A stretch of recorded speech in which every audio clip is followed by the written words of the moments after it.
BJP के लोग हैं, चाहे उनका जिलाध्यक्ष हो या तो यहाँ के सांसद ये क्षेत्रीय विधायक हो, उनको आरोप से और कुछ बचा ही नहीं। काम तो करना नहीं है। हमारे सांसद महोदय काम के प्रति रहते हैं, हर हमेशा सजग रहते हैं, लगे हुए रहते हैं। परसों 31 तारीख के जो प्रोग्राम था रामगढ़ में, उन्होंने जो खामियां थी, अब वो सत्य है, सब जानता है कि सही है, पार्लियामेंट में चूक हुई, बताए विकास के प्रति यहाँ के माननीय जो क्षेत्रीय विधायक आज तक एगो भी कोई सड़क गली बनाए हैं। अब वो एक जिला अध्यक्ष बायोडाटा रखते हैं माननीय प्रधानमंत्री जी का, अग्निवीर में इतना किए, फल्ला में बैठ करके, वो नहीं होता है जो ज्यादा बौखलाता ना आदमी, तो डाटा ऐसे अपना फौर्जरी बना करके और बैठ करके अब इतिहास रमान बनाने। जो पार्लियामेंट में है उनको पता है, आई इतने दूर चक्कर लगाने में उनको पार्लियामेंट की सारी बातें याद है। हमारे सांसद महोदय ने एक एक चीज को बताए, अब बताए इसलिए करके कि जहां जहां चूक हुई, सरकार क्या कर रही है। हमारे सांसद महोदय सही कहे कि देश में आज बेरोजगारी, महंगाई चरम सीमा पर है। इस पर तो केंद्र सरकार कुछ सोच रही नहीं है। ये नहीं बता पाता है जो हमारे बीजेपी के लोग हैं, चाहे कोई भी हो, कि हाँ महंगाई है, वास्तविक महंगाई है, गरीब मर रहा है महंगाई से। पेट्रोल के दाम, चाहे जितना भी चीज है, सब महंगाई है। रोजगार, वो तो यही बताया कि प्रधानमंत्री जी ने कहे कि प्रत्येक साल में हम 2 करोड़ युवाओं की नौकरी देंगे। आज तक 2 करोड़ क्या 1 करोड़ भी नौकरी नहीं दे पाए। कहां गलत किए?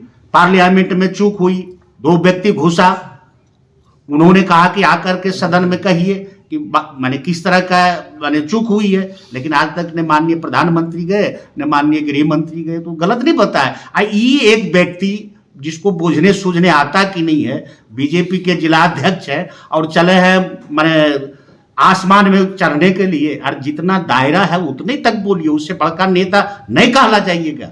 आओ टाई टाई करते रहते, खाता बही के लगता है कितना बड़ा माने माननीय प्रधानमंत्री जी का सलाहकार बोल रहा है, कारण कि उनके पास सब बायोडाटा है।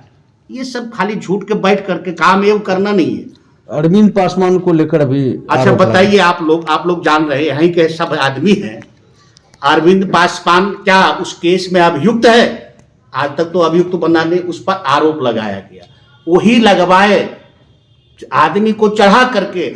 हम लोग प्रीत परिवार के साथ थे, हम लोग कहे भी, आज भी हम लोग की संवेदना हमारे नेता का भी है और उनके लिए कुछ सोचा भी जा रहा है प्रीत परिवार के लिए। लेकिन वो जानबूझ करके अरविंद पासवान कहीं नेम्ड एफआईआर हुआ है उसके नाम से? आज तक तो नहीं हुआ। उस पर आरोप लगाया माननीय हमारे जो यहाँ के क्षेत्रीय विधायक विजय सिन्हा जी हैं कि भगा दिया। अरे भगा दिया, उसका वहीं घर द्वार है, स्पोर्ट पर गया, देखा, सबको उठा के इलाज करवाया, अब फिर उसको जाकर के कह रहे हैं कि अपराधी है। वो गया था, दिल्ली था, हरिद्वार या कहीं जा रहे थे, तो लोग मिला, हम भी तो थे, हमारे साथ ही फोटो खिंचाया था। फोटो खिंचाना कौन बड़का गुना? हाँ, अगर नामजद अभियुक्त रहता, उस पर एफआईआर रहती, उस हत्याकांड में उस संलग्न रहता, उनकी संलिप्तता रहती, तब कह सकता था कि उसके साथ फोटो बाहर में कोई भी आदमी खिंचा लेता है। तो उसमें क्या आरोप प्रत्यारोप को तो जगह था नहीं कि झूठ मूठ कर बताइए कि कौन ये हुआ जो यहाँ सौहार्दपुर जो समाज और यहाँ जो जिला हमारा चल रहा है उसको बिगाड़ने में लगे हुए हमारे यहाँ के क्षेत्रीय विधायक और उनका जो भी चेला चटिया है। बताइए, वो जिलाध्यक्ष दीपक सिंह या के है, और वो कहते हैं पार्लियामेंट का बायोडाटा रखते हैं। अरे आपको तो पंचायत का ज्ञान नहीं है, आप चल रहे हैं अभी तो और पार्लियामेंट और विधानसभा की बात करने के लिए। जो पार्लियामेंट में है, चाहे कोई हो, पक्ष के हो विपक्ष की भी हो, अगर वो ये बात कहते हैं तो लगता है कि नहीं कोई कहे सम्मानित व्यक्ति। एक आप जिलाध्यक्ष कल परसों बने हैं और उस बात दिन रात time time time time time तो आता है अरविंद पासवान। अगर इस उसके आरोप लगाए हैं, अगर सत्यापित नहीं करते हैं तो कहा है वो लीगल नोटिस कर पाएंगे, उस पर मानहानि का केस होगा। अगर एफआईआर में उसकी नाम है तो सही है, लेकिन अगर नहीं है, कहीं दूर दूर तक पुलिस प्रशासन काम कर रही है। और उसके बाद भी कल परसों की बात है, जो मेरा अभियुक्त था आज से कई दिन पहले, आप लोग जानते हैं कि अके कोर्ट में सिलेंडर करके सब कुछ बता के चला गया। अब फिर इस तरह की बात आरोप प्रत्यारोप रहा कहाँ है? जो सही है वो बताया, वो आकर के यहाँ जेल में है, आरोपी वो है नहीं। अब बार बार एक चीज को आरोप लगा करके ही वो अपने आप को क्या साबित करना चाहते हैं? अरविंद पासवान को क्यों घसीटा जा रहा है अध्यक्ष जी? अब तो माननीय विजय कुमार सिन्हा जी से पूछिए, बीजेपी वाले लोग से पूछिए क्यों घसीटता, उनकी मानसिकता क्या है। इसके उनका एक ही चीज बचा है इस जिला में कि जहां कहीं किसी प्रकार की घटना हो, चाहे एक्सीडेंट हो या किसी प्रकार को, उस लिहाज को रोक करके अपना राजनीतिक रोटी सेकना। इससे सिवा और कुछ नहीं बचा उनके पास। कारण कि काम उनका जो जमीन है ना पैर तल से खिसक गया है, उनको एहसास हो रहा है। और एक चीज और कह रहे थे हमारे जो जिला अध्यक्ष है बीजेपी के कि चुनाव के बारे में उनको तो शर्म आना चाहिए। ऐसे करके कहते हैं कि मेरा आदमी लखीसराय विधानसभा में उनको वोट दिया, यही ललन बाबू आके प्रचार किया तब जीता। आज विधानसभा अध्यक्ष प्रतिपक्ष के नेता है। आज सुजग्राम उनका आदमी एक एक आदमी को लोजप्पा हो गया था, जिससे हम पूछते थे कि क्या आप बीजेपी तरह, हम तो रिजाइन दे दिया, लोजप्पा हो गए। उनको शर्म आना चाहिए, विश्वासघात नहीं करना चाहिए। आज क्यों नहीं लोजप्पा का आदमी का यहाँ खड़ा किया?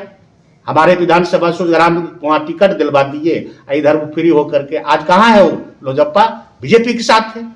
विश्वासघात कौन किया? हम किए कि वो किए हैं? अब कहते हैं कि हाँ से वहां ले गया, अंग्रेजी बतियाते हैं। इतना बड़ा विश्वासघाती उनके जैसा आदमी कोई नहीं है बिहार में। के अध्यक्ष और प्रतिपक्ष के नेता विजय कुमार सिन्हा जी नहीं बनते, ये चैलेंज था। अगर उस दिन प्रचार में रामगढ़ हलसी नहीं जाते, वो तो जीताए, नहीं चले जाते आराम से पैदल। और दूसरे को आया है कहने की वहां हार गया, और हराए आपका जैसा शर्म आना चाहिए। ऐसा विश्वासघात नहीं होता है, होता है लड़ाई पॉलिटिकल में, लेकिन इस तरह से टोटल बीजेपी एक एक आदमी लोजप्पा झोपड़ी छाप में वोट दिया था। आप लोग भी इस चीज को जान रहे हैं। गलती से हमको एक वोट नहीं दिया और कहते हैं कि हरा दिया, ये है वो है। ललन बाबू के बराबरी करने में इस जन्म में मान लीजिए जो ये तो जिला अध्यक्ष छोड़ दीजिए, वो सब क्या रहेगा, जो यहाँ प्रतिपक्ष के नेता बराबरी करने चाहिए इस जन्म में तो ललन बाबू को बराबरी नहीं कर सकते। चाहे उनको जितना पैदल चलना पड़े, नाक दर्द लेंगे तो यो ललन बाबू नहीं हो सकते हैं। कारण कि ललन बाबू जनता के बीच में हर हमेशा काम के प्रति, जो भी यहाँ जिला के चाहे गरीब हो, अमीर हो, मजदूर हो, किसान हो, हर हमेशा उनके प्रति वो समर्पण रहते, काम करने पर समर्पण रहते। इधरों देखे 40 को रोड निकलवाए, स्वीकृति दिलवाए, फिर टेंडर। इतना काम कौन करेगा? आज तक ये वो रोड है सिन्हा जी का कहीं बताइए तो? विधायक तो है, कई टर्म हम लोग भी वोट दिए थे उनको, कहीं सब टाई टाई करके उनको समय बिताना।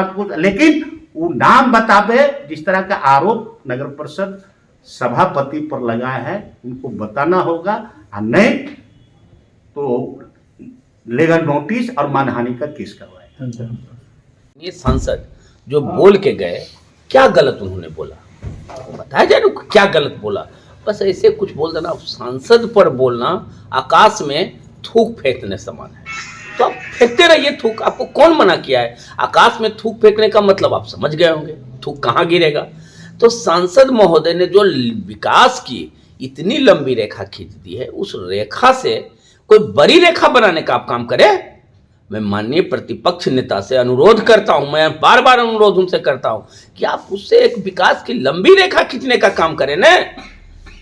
तो बस ऐसी कुछ बोलवा देना है उनको। तो स्क्रिप्ट लिख के दिया जाता है, जो बेचारे को स्क्रिप्ट लिख के दिया जाएगा प्रतिपक्ष के नेता के द्वारा, वही स्क्रिप्ट ऊपर के सुनाते हैं आप लोग के सामने।